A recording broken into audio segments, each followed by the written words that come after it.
Hello students, how are you? आज मैं आप लोगों को एक बहुत इंपॉर्टेंट टॉपिक कराने जा रही हूँ जिसका नाम है स्टैंडर्ड कॉस्टिंग। और हर बच्चे जिससे पूछा जाए, चाहे वो सीए इंटर का हो चाहे सीए फाइनल का हो, हर बच्चा एक ही बात बोलता है, मैम स्टैंडर्ड कॉस्टिंग बहुत मुश्किल है। अरे नहीं बेटा, स्टैंडर्ड कॉस्टिंग बिल्कुल भी मुश्किल नहीं है। मेरे पास ट्रिक्स हैं और बहुत अच्छे इंपॉर्टेंट कॉन्सेप्ट्स हैं। हमेशा ध्यान रखना, कॉन्सेप्ट्स क्लियर होने चाहिए। अगर कॉन्सेप्ट्स क्लियर हैं तो आपको कोई भी रोक नहीं सकता। मेरे सभी बच्चों ने हमेशा 80s 90s में बहुत बच्चों ने स्कोर किया, और उन सब से जब भी हम फीडबैक लेते थे बोलते थे, मैम आपने कॉन्सेप्ट इतने अच्छे से करा दिए कि अल्टीमेटली हमारे को कहीं पे कोई दिक्कत आई ही नहीं एग्जाम में। तो आज हम जो सीखने जा रहे हैं वो क्या सीखने जा रहे हैं? एक स्पेशल पॉइंट, मटेरियल वेरिएंस। तो आपने सुना ही होगा, मटेरियल वेरिएंस के अंदर सबसे ज्यादा जो ट्रिकी चीज होती है वो है स्टैंडर्ड क्वांटिटी निकालना। तो आज मैं आपको स्टैंडर्ड क्वांटिटी आपकी फिंगर टिप्स पे देने जा रही हूँ। चलिए हम प्रैक्टिस करना सीखते हैं, समझते हैं कि स्टैंडर्ड क्वांटिटी होती क्या चीज है। तो आइए मेरे साथ स्क्रीन पे। स्टैंडर्ड कॉस्टिंग, जिसको कि हम वेरिएंस एनालिसिस के नाम से भी जानते हैं, राइट? अभी स्टैंडर्ड कॉस्टिंग या वेरिएंस एनालिसिस जो हम सीखने जा रहे हैं, इसको हम कई सारे वेरिएंसेस में बांटते हैं। तो सबसे पहला वेरिएंस आता है मटेरियल वेरिएंस। मैं आज आपको इनके फॉर्मूलाज तो नहीं कराने जा रही हूं, और ना ही मैं कोई फॉर्मूला रटाती हूं। मेरा ये चैप्टर कराने का एक बहुत यूनिक स्टाइल है जिसमें आपको एक भी फॉर्मूला लर्न नहीं करना पड़ेगा। आपको हर चीज अपने आप निकल जाएगी। आप मैम स्टैंडर्ड कॉस्टिंग में फॉर्मूला लर्न नहीं करना, ये कैसे पॉसिबल है? यस बेटा, आपको स्टैंडर्ड कॉस्टिंग में एक भी फॉर्मूला लर्न करने की जरूरत नहीं होती है। आपको इनको सिर्फ समझना होता है, और समझने के बाद मैं एक ट्रिक बताती हूँ जिसकी वजह से ये चैप्टर बिल्कुल ही लड्डू की तरह सिंपल बन जाता है, और आप बस उसको खाइए और पूरे आपके 16 मार्क्स पक्के।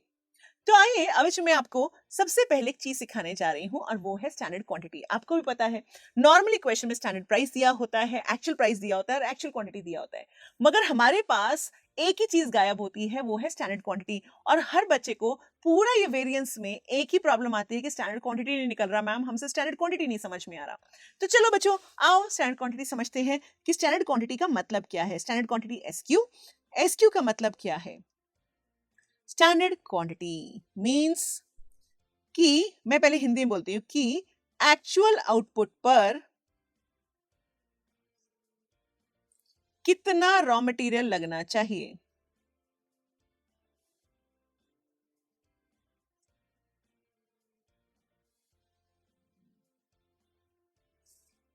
मैं फिर से बोल रही हूँ कि एक्चुअल आउटपुट पर कितना रॉ मटेरियल लगना चाहिए। देखिए बेटा, आपको ये बात बिल्कुल क्लियर होनी चाहिए कि material variance is only for raw material, it is not for finish goods. ये मटेरियल वेरिएंस केवल रॉ मटेरियल के लिए होता है, कच्चा माल के लिए होता है, ये फिनिश गुड्स के लिए नहीं है, राइट? अब रॉ मटेरियल पे कैसे स्टैंडर्ड क्वांटिटी निकलेगा? तो सबसे पहले आपको क्वेश्चन से पूछना है कि अच्छा ये बताओ कि एक्चुअल आउटपुट कितना है। तो क्वेश्चन आपको हमेशा बताएगा कि मैंने एक्चुअली में कितना आउटपुट प्रोड्यूस किया।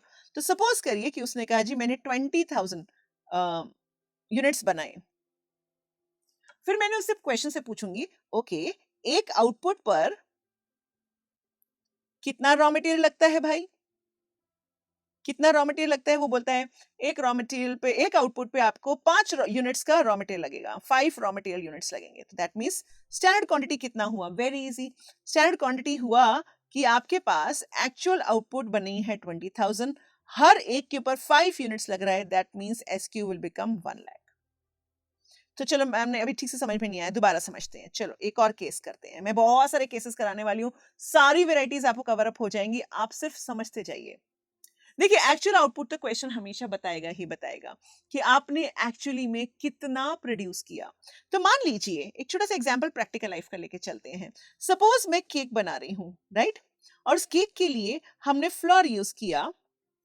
आप बोलते हैं जी 1 kg केक के अंदर आपका जो फ्लावर यूज होगा वो होगा suppose 600 grams, okay?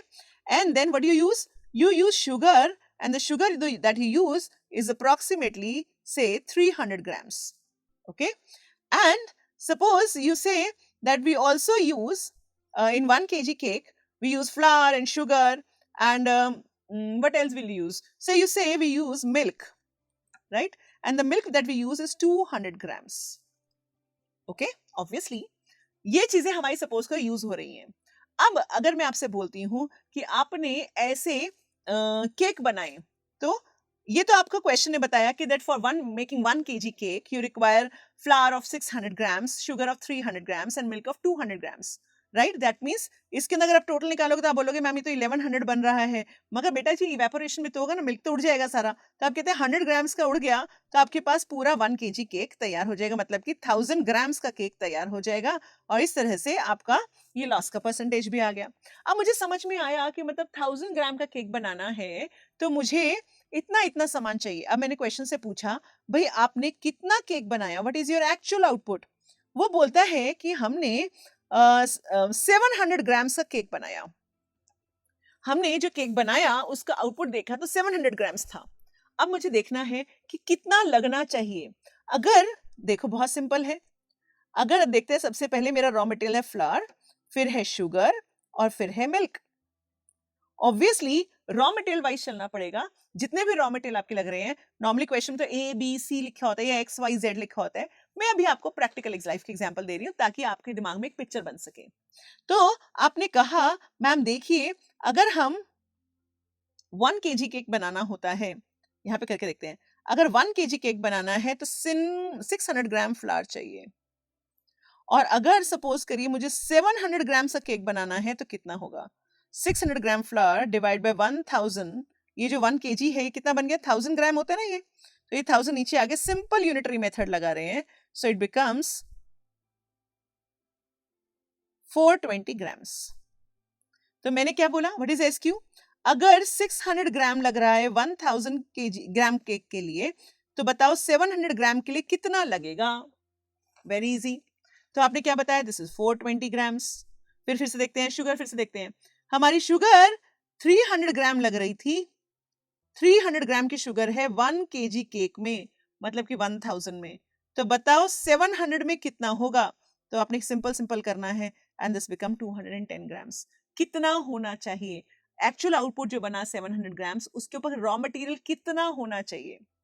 Okay, and 200 grams milk चाहिए फॉर 1000 ग्राम्स केक। तो बताओ 700 में कितना होगा, this is equal to 140 grams.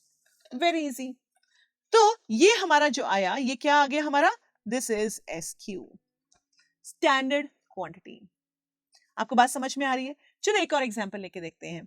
Suppose करिए, एक सिंपल सी बात बताइए, जैसे मेरा ये पेन है, इस पेन में एक कैप लग रहा है, राइट, और इस पेन के अंदर मेरे पास यहाँ पर एक इसकी ये जो रिफिल है वो लग रही है, यहाँ पर एक ये ट्यूबुलर रिफिल लग रही है। अगर मेरे को 1000 पेन बनाने तो कितने ढक्कन लगेंगे मैम, 1000। तो एक्चुअल पेन के ऊपर, एक्चुअल आउटपुट के ऊपर कितना लगा, 1000 ऑब्वियसली, राइट। अच्छा, अगर मैंने 1200 पेन बनाए तो कितने लगेंगे, ऑब्वियसली मैम 1200 पेन के ऊपर 1200 कैप्स चाहिए या 1200 रिफिल्स चाहिए। Yes correct. सो इसी को तो कहते हैं एसक्यू। एसक्यू का मतलब क्या, एक्चुअल आउटपुट के ऊपर कितना रॉ मटेरियल लग रहा है, एक्चुअल आउटपुट के ऊपर मेरे को कितने ढक्कन लग रहे हैं। ढक्कन कितने, क्या है मेरा रॉ मटेरियल, उससे मेरा पेन बनने वाला है ना। तो चलो इजी हो गया ना। तो चलो एक और एग्जांपल लेते हैं, थोड़ा सा और मुश्किल करते हैं। केस 3। तो सपोज करिए हमारे रॉ मटेरियल है ए बी सी, राइट, और उन्होंने कहा कि 20 आउटपुट्स के लिए, अगर आपको 20 आउटपुट बनाना है, मतलब कि आपको 20 kg आउटपुट, 20 यूनिट आउटपुट, कुछ भी बोल रहे हैं, 20 यूनिट आउटपुट बनाना है मान लीजिए, for output of 20 units, what do you require, you require raw material. आपको मान लीजिए 20 आपकी यहाँ पर परफ्यूम्स बन रहे हैं, राइट। अब परफ्यूम्स के अंदर आपके पास 3 तरह के रॉ मटेरियल डलने हैं, ए बी और सी। अब 20 बॉटल्स परफ्यूम बनानी है, मगर वो बोलते हैं 20 बॉटल्स परफ्यूम बनाने के लिए हमारे को से मान लीजिए 500 ग्राम्स ए चाहिए, एंड 100 ग्राम्स बी चाहिए, और 5 ग्राम्स सी चाहिए। ओके, सो मान लीजिए 3 आउटपुट हैं और इन तीनों को हम यूज करेंगे तो 20 बॉटल्स परफ्यूम बन जाएगा। ओके, अब मैंने पूछा अच्छा चलो ठीक है, अभी ये जो मंथ चल रहा है कौन सा चल रहा है, आप बोलते जी मैम ये मंथ चल रहा है मार्च का। ओके, इस बार आपने कितना आउटपुट बनाया, आपने कहा जी इस बार तो हमारा एक्चुअल जो परफ्यूम्स बनी, कितनी बॉटल्स बनी हैं, actual perfume bottles that we are making is suppose 15,000. हमारे पूरे महीने में 15,000 बॉटल्स बनी हैं. अगर आपके पास 15,000 बॉटल्स बनी हैं तो इसका हम ए बी सी कैसे निकालेंगे? रॉ मटेरियल कितना लगेगा? सिंपल है. एक्चुअल आउटपुट है 15,000 बॉटल. हम पूछ रहे हैं इन 15,000 बॉटल पे कितना लगना चाहिए था. क्या लगा वो इससे अलग थिंग है, वो तो हमने अलग से रिकॉर्ड, वो तो एक्चुअल आउटपुट हो गया, मतलब एक्चुअल रॉ मटेरियल हो गया, एक्चुअल जो आपकी क्वांटिटी दे रखी होगी वो हो गया. बट कितना लगना चाहिए था? तो हमारे स्टैंडर्ड्स के हिसाब से हमारे को ए देखते हैं. ए, हम एस क्यू निकालना शुरू कर रहे हैं. ए को देखिए, 500 ग्राम हमारे को 20 बॉटल्स के लिए चाहिए था. तो बताओ 15,000 बॉटल के लिए कितना होगा? आप मल्टीप्लाई कर सकते हैं. कितना लगेगा? तो 500 divide by 20 into 15,000, so 3,75,000 grams of A लगेगा.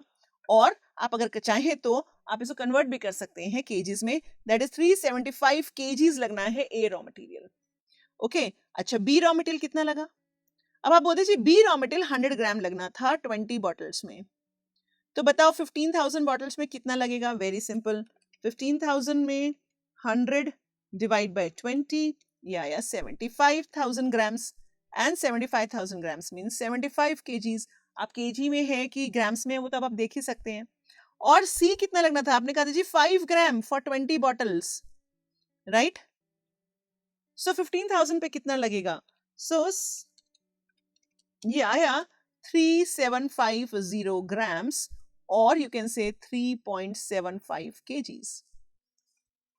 Do you understand? कितना आसान है कि अगर आपको बता रखा है कि हमारे पास स्टैंडर्ड के टाइम पे कितना लग रहा है, तो आप निकाल सकते हैं कि एक्चुअल आउटपुट पे कितना लगना चाहिए. सो मैं वापस आ रही हूँ ये देखने की क्या कहा हमने. स्टैंडर्ड क्वांटिटी का मतलब है कि एक्चुअल आउटपुट पर कितना रॉ मटेरियल लगना चाहिए, कितना लगना चाहिए था, राइट? सो हमने अपने कई सारे एग्जांपल्स लेके समझा कि हमने कैसे निकाला. अब सपोज करो मैं एक और एग्जांपल लेके समझाती हूँ. अभी केस थोड़ा कॉम्प्लिकेटेड कर देते हैं, राइट? मान लीजिए कि हमारे पास दो तरह के आउटपुट्स हैं. मान लीजिए हम क्या बनाते हैं, एक कार 1 भी बना रहे हैं और एक कार 2 भी बना रहे हैं. ओके. हमारा कार 1 और कार 2 दो तरह के कार्स बन रही है हमारी कंपनी के अंदर. और जो इंजन है वो 1 इंजन लगता है दोनों में. ओके. मगर जो सीट है, जो अंदर की सीट लग रही है, वो कार 1 में सिर्फ 2 सीट लग रही हैं और कार 2 में सिर्फ 5 सीट्स लग रही हैं. ओके. सो सपोज करिए ये है हमारा एक एग्जांपल लेके समझते हैं. और क्वेश्चन कहता है कि मेरे पास दो आउटपुट हैं. कार 1 आपने बनाई है 5,000 यूनिट्स और कार 2 आपने बनाई है 12,000 यूनिट्स. तो बताओ एसक्यू क्या होगा? तो हमेशा ध्यान रखना है ये मटेरियल वेरिएंस है. एसक्यू है हमेशा रॉ मटेरियल वाइज आएगा. रॉ मटेरियल क्या है? इंजन और सीट. ऐसे बहुत सारे रॉ मटेरियल होंगे ऑब्वियसली. मैं आपको एक एग्जांपल लेके समझा रही हूँ. तो हमेशा ध्यान रखना कि जब भी कभी ये आउटपुट्स दिए जाएं, इस तरह से मल्टीपल आउटपुट दिया जाए, तो आप आउटपुट को मार्क कर लीजिए. ये आउटपुट्स हैं और ये रॉ मटेरियल है, राइट? सो आपने क्या करना है, रॉ मटेरियल वाइज आपने ओवल्स बना लेने हैं ताकि कंफ्यूजन ना हो जाए कहीं पर. तो अब आपने बताना है कितने इंजन लगने चाहिए. एसक्यू 5,000 कार पे 1 इंजन लगना चाहिए प्लस 12,000 कार पे भी 1 इंजन लगना चाहिए. दैट मीन्स 17,000 इंजन की जरूरत है. इतने इंजन लगने चाहिए थे. और सीट कितनी लगनी चाहिए? तो चलिए हम देखते हैं सीट. 5,000 कार पे 2 सीट लगनी चाहिए. इन 5,000 कार पे 2 सीटें लगती हैं और 12,000 कार पे 5 सीटें लगती हैं. तो ये बन गया 70,000 यूनिट्स. है ना इजी? यस. तो अगर मल्टीपल आउटपुट की भी सिचुएशन आ जाए तो आपने कैसे करना है ये समझ गए आप. तो चलो एक और काम करते हैं, एक और केस बनाते हैं. Next case, let's say case 5. अगर आपको दोबारा भी समझना है तो आप इन वीडियोस को दोबारा से रिवाइंड करके दोबारा देख सकते हैं. मेरे साथ साथ जरूर नोट्स बना लीजिएगा, राइट? चलो एक कॉम्प्लिकेटेड केस लेते हैं, बहुत टफ वाला. मान लीजिए मेरे रॉ मटेरियल है XYZ. This is question says these are raw material और आउटपुट है हमारे पास A, B एंड C. मान लीजिए outputs are like 3 type of ice creams that you are making, right? ये ABC 3 तरह की आइसक्रीम्स हैं। एक मान लीजिए वनीला है, एक बटर स्कॉच है और एक स्ट्रॉबेरी है। सो तीनों के तीनों कप्स में है। एक वनीला कप है, एक स्ट्रॉबेरी कप है और एक बटर स्कॉच कप है। और रॉ मटेरियल लगते हैं XYZ, मान लीजिए मिल्क लगता है, शुगर लगता है, उसके बाद फ्लेवर एंड ये सब चीजें डलती हैं। सो मान लीजिए दीज आर रॉ मटेरियल। अब कहते हैं कि अगर ये एक रॉ मटेरियल है तो इसमें एक लग रहा है और इसमें भी एक लग रहा है, इसमें भी एक लग रहा है, मगर ये जो Y रॉ मटेरियल है इसमें 0.4 लगता है, इसमें 0.5 लगता है और इसमें 0.2 लगता है। और जो Z रॉ मटेरियल है वो मान लीजिए कि 0.8 लग रहा है A के लिए, 0 लग रहा है, मतलब इट इज नॉट देयर, 0 लग रहा है B के लिए और C के लिए 0.6 लगता है। अब आपको बताते हैं वो लोग कि we have produced, actual output तो क्वेश्चन बताएगा ना, वी हैव प्रोड्यूस्ड मान लीजिए 10,000 units of A, 20,000 units of B and 12,000 units of C. ये 3 तरह की उन्होंने आइसक्रीम बनाई है जी और इन 3 तरह की आइसक्रीम्स पर आपको आंसर निकालना है। तो मैंने क्या कहा था आपको, सबसे पहले आपको अपना जो बॉक्स बनाना है वो रॉ मटेरियल वाइज बनाना है। अगर आपने ये बॉक्स नहीं बनाया तो बहुत कंफ्यूजन हो सकती है जी, right.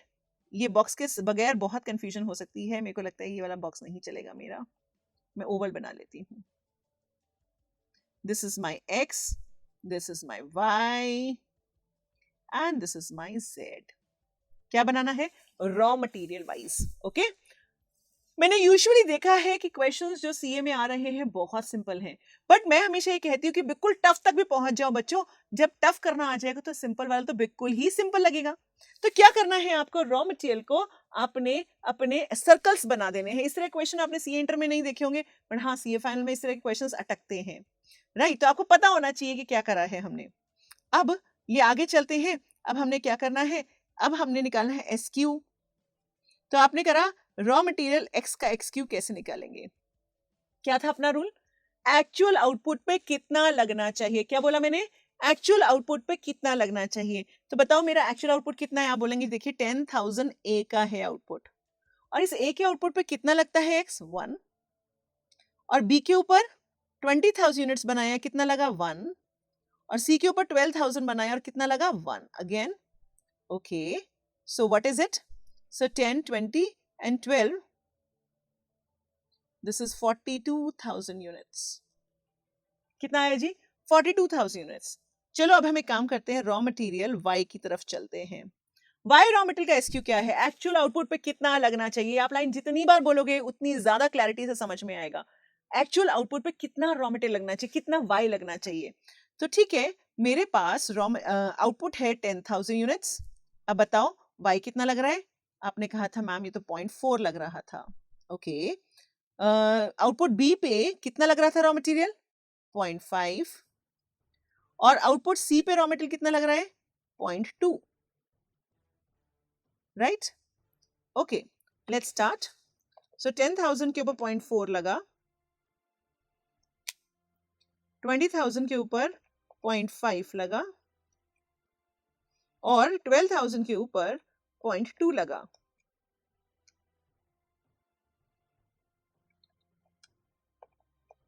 This is coming out to be 16,400 units। है ना इजी, यस। अब तीसरा रॉ मटेरियल था Z। Z के ऊपर कितना लगना चाहिए भाई, देखो A 10,000 यूनिट्स बनाया था और Z कितना लग रहा है, आपको अपने सर्कल में ही रहना है।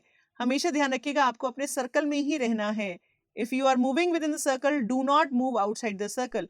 आपको सर्कल से बाहर नहीं निकलना है। सर्कल से बाहर निकल गए तो फिर क्या होगा, भूत पकड़ ले जाएगा। भूत कौन सा वाला, डाउट्स वाला भूत, राइट।